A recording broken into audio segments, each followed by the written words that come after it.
nombre es Verón Díaz María Lourdes y hoy voy a exponer sobre geografía. Bueno, primero voy a exponer el capítulo 1 que empieza con el primer tema, que es Argentina en la globalización.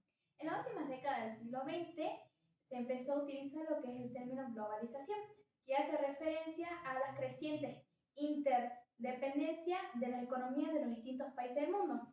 Una de las características esenciales de este proceso es que involucra a todos los lugares del planeta y adquiere un protagonismo esencial a las empresas transnacionales que controlan el flujo de las grandes capitales financieras y además este proceso se basa cada vez más en las innovaciones tecnológicas. Bueno, ahora vamos a hablar de las condiciones de inserción de los países en los procesos de globalización. Algunas de las condiciones que hay es que algunos países han abierto la economía a los mercados externos con escasas restricciones, con mayor nivel de competencia para los productos locales. También las consecuencias dependen de las políticas económicas y de inserción comercial que evita la caída de las condiciones de la población.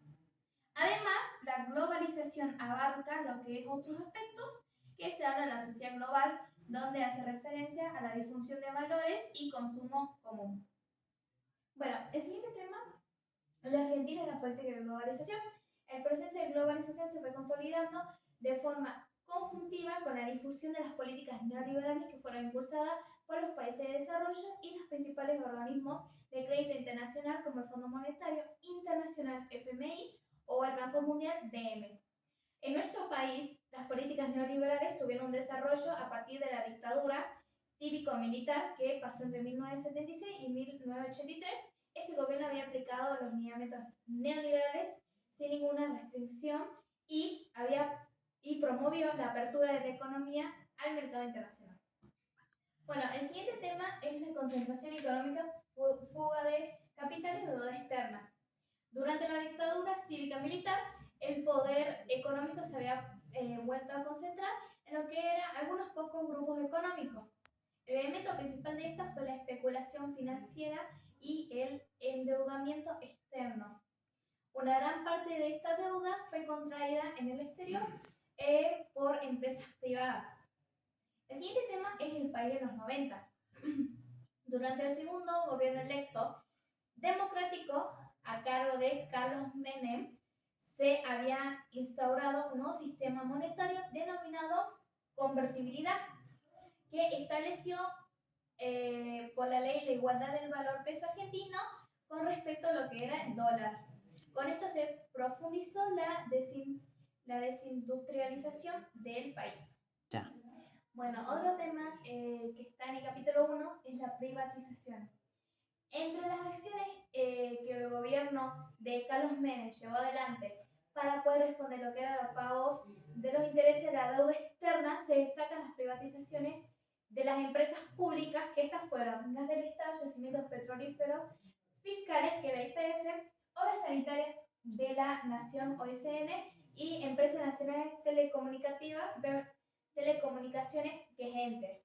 Después está Ferrocarriles Argentinos, Aerolíneas Argentinas, que estas fueron total o parcialmente vendidas o entregadas en concesión. Después seguimos con la crisis de 2009 y sus nuevas políticas. Como resultado del estancamiento económico y la creciente pobreza, falta de recursos del pago de la deuda externa, en 2001 había estallado una crisis política, económica y social que fue considerada de mayor gravedad, es considerada también en lo que es la historia argentina. Como consecuencia de esta crisis se puso fin a lo que era el sistema de convertibilidad, devaluando lo que era el valor del peso con respecto al dólar. Ya. Con esto finalizo lo que es el capítulo 1, que es Argentina en la globalización. Bueno, ahora voy a empezar hablando sobre el capítulo 2 y el primer tema de este capítulo es política, economía y sociedad en el territorio argentino. El territorio argentino es uno de los más extensos del mundo, desde la ciudad de Ushuaia a La Quiaca tiene una distancia aproximadamente de 3.000 kilómetros. La conformación y organización de este territorio es uno de los aspectos más importantes del pasado, presente y futuro del país. Bueno, el siguiente tema es la organización del territorio. En diferentes lugares del territorio la población transforma lo que es el medio natural, utilizando recursos naturales y aplica tecnologías para poder realizar lo que es las actividades productivas y satisfacer las necesidades. Este proceso involucra lo que es los intereses de diferentes grupos o sectores de la sociedad. Otra organización del territorio son las transformaciones que se pueden producir en distintos lugares. La relación entre ellos es que la distribución de los asentamientos, la infraestructura de transporte y las comunicaciones que lo conectan entre sí son factores que evidencian la organización del territorio de un país.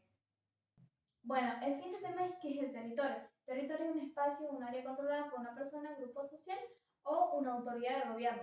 Después está ¿quién tiene autoridad legal sobre los espacios privados, estatales y públicos? Las distintas autoridades del gobierno tienen la capacidad de poder tomar decisiones sobre un determinado territorio, es decir, tienen jurisdicción territorial, por ejemplo, las provincias y municipios. Un territorio no solo es controlado por lo que es el poder político, sino que una persona puede pretender el dominio en un espacio y ejercer su territorialidad. Bueno, ahora voy a seguir hablando con lo que es aspectos que definen territorio y territorialidad. Entre estos tenemos lo que es el sujeto, que el Estado, una empresa, una comunidad de pueblos originarios, una persona o grupo social puede aspirar a lo que es a dominar o transformar lo que es un territorio.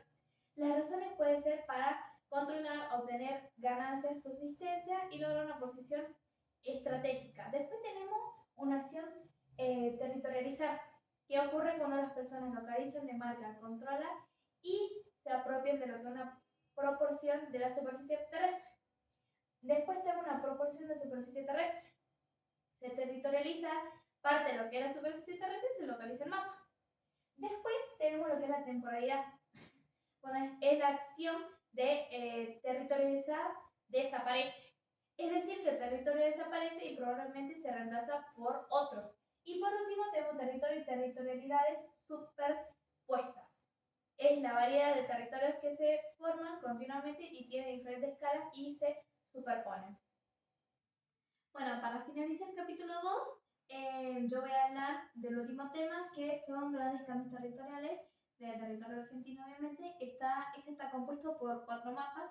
El primero, que es este, representa cómo estaba ocupado lo que era el sur de América hacia fines del siglo XV, antes de la colonización española. En el mapa se ha dibujado lo que es el camino Inca, que es este azul, que es una serie de caminos que están interconectados que le permitía a las autoridades incas establecer la comunicación entre los asentamientos de los diversos pueblos y ejercer lo que era su dominio en un amplio territorio. Bueno, el otro mapa, que es el 2, que es este, representa lo que es la etapa histórica en la que confluyeron en un mismo espacio las culturas nativas con los que eran provenientes de Europa. Cuando habían llegado los españoles a fines del siglo XV, habían designado lo que eran los diversos pueblos originarios de la misma manera, indígenas, aborígenes, indios y los recién llegados blancos. La colonización española fundó numerosas ciudades sobre territorios argentinos, sobre territorios originarios de asentamientos agrícolas. Entre ellas se había establecido lo que era el circuito comercial, cuyo centro era el Mercado de la Plata en Potosí. Bueno, el mapa 3, que es este, representa una etapa en la que al mismo tiempo que se formaban los territorios provinciales, persistían lo que eran los territorios originarios en la llamada área de fronteras indígenas. Bueno, el mapa 4, que es el último, que es este, en 1862 los grupos de poder establecieron un acuerdo político para unir lo que era su fuerza y organizar un Estado nacional. Los territorios de los pueblos originarios o áreas de frontera fueron integrados por lo que era la fuerza mediante campañas militares que disminuyeron a la mayor parte de la población nativa. Durante lo que era el siglo XX se habían terminado de definir los límites provinciales e internacionales del territorio nacional. Y con esto se concluye lo que es el capítulo 2. Muchas gracias.